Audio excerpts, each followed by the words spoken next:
Hi, this is Marty from the Dougherty Garden. Today's video is going to be of the Thrinax Radiata, Florida Thatch Palm Seeds that we have here in full pots.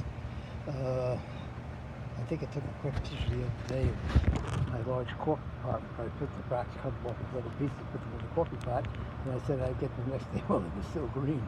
Well, apparently I left it by, missed it by about 4 or 5 days. And I said, "Ooh, what's that red pot?" I opened up and showed up. Here's all my Florida Thatch Palm Seeds.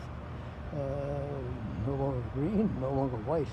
They are brown as could be. So what I did was basically took them and had them in a container, shook out the container, took all the bracts, the seeds, the majority of the seeds fell off. And I deposited them in this thing. Now let's see if the birds don't attack them and eat what's there, and see how many I can survive with. In the meantime, this is the Thrinax Radiata, or Florida Thatch Palm Tree Seeds. They come in a quarter inch, roughly. That size. They're like a palish white, beige, very light beige in color.